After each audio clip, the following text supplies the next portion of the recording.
الحمد لله وكفى وسلام على عباده الذين اصطفى أما بعد فأعوذ بالله من الشيطان الرجيم بسم الله الرحمن الرحيم وما أعجلك عن قومك يا موسى قال هم على أثري وعجلت إليك رب لترضى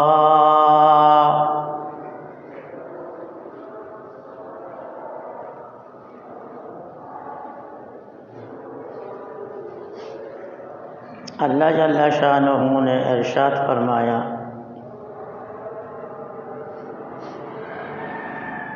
کہ موسیٰ علیہ السلام کو جب کہ اللہ تعالیٰ نے کتاب دینے کا وعدہ فرمایا، فلاں تاریخ میں آ جانا، آپ کو تورات کتاب مل جائے گی، شریعت کی کتاب آپ کو دی جائے گی۔ تو موسیٰ علیہ السلام بڑے خوش ہوئے، اور اللہ تعالیٰ نے یہ بھی فرمایا اپنے قوم میں سے کچھ چنیدہ افراد، منتخب افراد کو لے کر آنا۔ تو ان کی امت میں عام طور پر 70 قبیلے تھے، ہر قبیلے میں سے ایک جو نمائندہ تھا اس کو منتخب کیا اور کہا کہ اللہ تعالیٰ فلاں تاریخ میں ہمیں تورات انجیل، تورات کتاب عطا فرما دیں گے، اور آپ سب کو بھی لے کر جانے کے لیے فرمایا، تاکہ آپ لوگوں کے سامنے اللہ تعالیٰ مجھے کتاب دے، کسی کو شک شبہ نہ ہو یہ کتاب اللہ نے نہیں دی، کسی اور سے لایا موسیٰ علیہ السلام نے، اس کا خیال، اس کا گمان نہ ہو، اس لیے تم بھی میرے ساتھ چلنا۔ تو 70 افراد کو لے کر وہ جانے لگے۔ جاتے جاتے راستے میں کوئی پیشاب کرتا، کوئی اور کسی کام کرتا، جتنے اہتمام سے جانا چاہیے تھا اتنے اہتمام سے نہیں جا رہے ہیں۔ تو موسیٰ علیہ السلام نے ان کو بار بار ٹوکا اور کہا دیکھو اللہ کے دربار میں جانا ہے اور کتاب ملنا ہے، مقدس کتاب اللہ تعالیٰ مجھے دے گا، اور آپ کے لیے بھی یہ خوشی کا سبب ہے، میرے لیے بھی عزت کا سبب ہے، اللہ تعالیٰ احکام کی کتاب ایک دم مجھے عطا فرما دیں گے، جلدی جاؤ جلدی جاؤ۔ لیکن جب ایک دو بار کہنے کے بعد بھی ہر کوئی نہیں سنبھلے، بات نہیں مانے، تو پھر موسیٰ علیہ السلام خود جلدی جلدی چلے گئے ان کے آگے آگے۔ یہ قوم پیچھے رہ گئی، موسیٰ علیہ السلام آگے نکل گئے، اللہ کے دربار میں حاضر ہو گیا۔ جب اللہ کے دربار میں حاضر ہوا تو اللہ تعالیٰ نے ان سے فرمایا وَمَا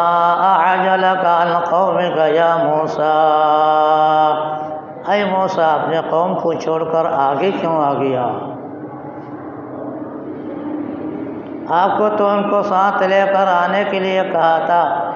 آپ نے ان سے پیچھے چھوڑا اور خود کیوں جلدی آ گیا؟ قال رب عجلت الیک رب لترضی، موسیٰ علیہ السلام نے جو جواب دیا وہ جواب آپ کو سنانا مقصد ہے میرا، اس لیے موسیٰ علیہ السلام نے کیا جواب دیا سن لو۔ وَعَجِلْتُ إِلَيْكَ رَبِّ لِتَرْضَىٰ، اے اللہ آپ کے پاس جلدی اس لیے آیا، میں تو ان کو کہتا رہا جلدی جاؤ بھائی جلدی آؤ، لیکن جب وہ سب تیار نہیں ہوئے، مانے نہیں، تو میں جلدی آ گیا آپ کے دربار میں، سب سے آگے آیا تاکہ آپ سب سے زیادہ مجھ پر راضی ہو جائے، اللہ تعالیٰ کی رضا مل جائے۔ کسی بھی بندے کو اس سے زیادہ خوش قسمتی اور کچھ نہیں۔ اللہ جب راضی ہو جاتا ہے تو اس کا دنیا بھی بنتی ہے اور آخرت بھی بن جاتی ہے، اس کا خاتمہ بھی ایمان پر ہوتا ہے، اور خاتمہ کے بعد اللہ تعالیٰ ان کو تمام نیک بندوں کے لیے جو ایک خاص جگہ رکھا، ان الابرار لفی نعیم وان الفجار لفی جحیم، نیک لوگوں کے لیے جو مقام رکھا وہ مقام عطا فرما دے گا۔ تو یہ تو دنیا بھی جب بن جا، خاتمہ ایمان پر بھی ہو جا، آخرت کا معاملہ بھی سدھر جا اور اعلیٰ مقام بھی مل جا، اور کیا چاہیے؟ یہ کب ہوتا ہے، کب ہوگا، کب ملے گا؟ جب اللہ تعالیٰ کسی کی زندگی سے راضی ہو جائے، کسی کے عمل سے خوش ہو جائے۔ دیکھا تو موسیٰ علیہ السلام نے کہا کہ وہ میرے پیچھے پیچھے میری قوم آ رہی ہے، میں جلدی اس لیے آ گیا تاکہ آپ مجھ پر زیادہ راضی ہو جائے، زیادہ خوش ہو جائے۔ اس سے معلوم ہوا میرے دوستوں، میرے بزرگوں، اللہ کے نیک کام میں، بالخصوص جمعہ کے نماز میں جلدی جلدی آ جانا یہ اللہ کے خوشنودی کا سبب ہے۔ یہ نہ سمجھو کہ جمعہ پڑھنے کے لیے ہم آ رہے ہیں، بلکہ اللہ تعالیٰ اس میں دیکھتا ہے کون سے اللہ کا بندہ اللہ کے رضامندی کے لیے آگے سے آگے آنے کی کوشش کرتا ہے۔ چنانچہ حدیث میں آیا، آپ کو بارہا بتایا کہ فرشتے کھڑے رہتے ہیں دروازے میں جمعہ کے دن بالخصوص، آگے آنے والوں کا درجہ آگے لکھتا ہے، پیچھے آنے والوں کا درجہ پیچھے لکھتا ہے، آگے آنے والوں کو اللہ تعالیٰ اعلیٰ درجہ عطا فرماتا ہے، اس کے بعد والا بعد کے درجہ، اس کے بعد والا بعد کے درجہ، یہاں تک کہ جب کہ خطبہ شروع ہو جاتا ہے پھر بند ہو جاتا ہے۔ تو معلوم ہوا اللہ تعالیٰ جمعہ کے دن خصوصی طور پر یہ دیکھنا چاہتا ہے کون سے بندہ مجھے راضی کرنے کے لیے آگے سے آگے آ رہا ہے۔ اس لیے جمعہ کے دن مسلمانوں کے لیے ایک طرح عید کا دن ہے۔ اس دنوں میں جتنے زیادہ ہو سکے اللہ کے نیک عمل میں مشغول ہونا چاہیے اور آگے سے آگے آ کر جمعہ کے نماز میں شریک ہونا چاہیے۔ صحابہ کرام کے بارے میں حدیث میں آتا ہے، وہ صبح سے لے کر آنا شروع کرتے تھے اور کھانا پینا جمعہ کے بعد کرتے تھے، ایک سے ایک آگے آنے کی کوشش فرماتے ہیں۔ رسول اللہ صلی اللہ علیہ وسلم نے عبادت کے لیے جمعہ کا دن مقرر کیا، اور عیسیٰ علیہ السلام کو، موسیٰ علیہ السلام کو اختیار دیا کہ دیکھو ان میں سے میرے نزدیک ایک دن عبادت کے لیے مقرر ہے، متعین ہے، اس میں عبادت اہتمام سے کرنے سے میں خوش ہوں گا، لہذا تم ہفتے میں سے کون سے دن اختیار کرنا چاہتے ہو؟ کسی نے ہفتہ کے دن، کسی نے اتوار کے دن اختیار کیا۔ تو جبرائیل امین نے فرمایا یہ اللہ کے منشے کے مطابق نہیں ہوا، اور رسول اللہ صلی اللہ علیہ وسلم کو جب کہا گیا تو رسول اللہ صلی اللہ علیہ وسلم نے عبادت کے لیے اپنے امت کے لیے جمعہ کے دن مقرر کیا۔ تو جبرائیل امین نے فرمایا کہ اصبتا، آپ نے ٹھیک کیا، آپ نے درست انتخاب کیا اللہ کے مرضی کے مطابق۔ تو جمعہ کے دن عبادت میں لگنا، تلاوت میں لگنا، ذکر میں لگنا، کسی بھی نیک کام نفل نماز میں رکھنا اللہ کے نزدیک محبوب سے محبوب ترین دین ہے اور محبوب ترین عمل ہے۔ یہ اور دینوں کے مقابلے میں اس کا خاص امتیاز شان ہے اللہ جل شانہ کے نزدیک۔ آپ کو معلوم ہوگا جمعہ کے دن اللہ جل شانہ جس حضرت آدم علیہ السلام کو پیدا فرما دیا، اور جمعہ کی فضیلت اللہ تعالیٰ نے اس کو بڑھا دیا، اور اللہ تعالیٰ کے نزدیک جو بھی بندہ اس دنوں میں نفل عبادت میں شریک رہے گا، فرض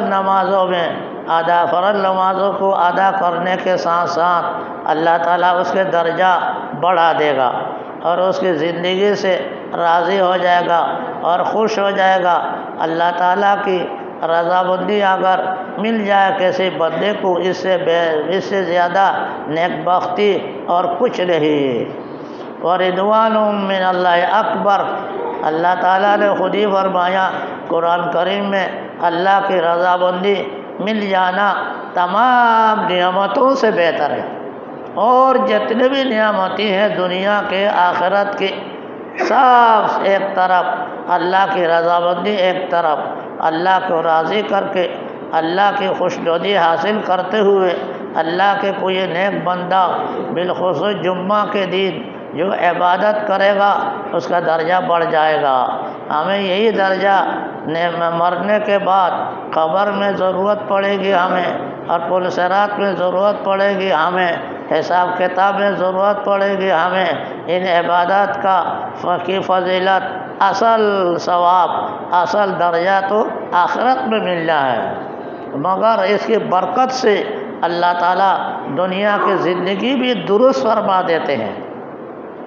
اللہ تعالیٰ جب خوش ہو جاتا ہے کسی بندے سے نیک عمل کے ذریعہ، تو اللہ تعالیٰ اس کی دنیا بھی درست فرماتا ہے، اس کا خاتمہ بھی درست فرماتا ہے، اور آخرت بھی درست فرما دیتے ہیں۔ اس لیے میرے دوستوں، میرے بزرگوں، جمعہ کے دن کو جتنے زیادہ ہو سکے آگے مسجد میں آ کر نفل پڑھا کرے،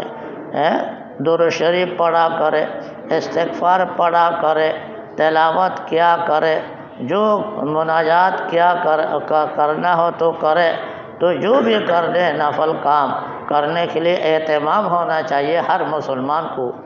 اللہ تعالیٰ اس کی توفیق عطا فرما دے۔ وآخر دعوانا ان الحمد للہ رب العالمین۔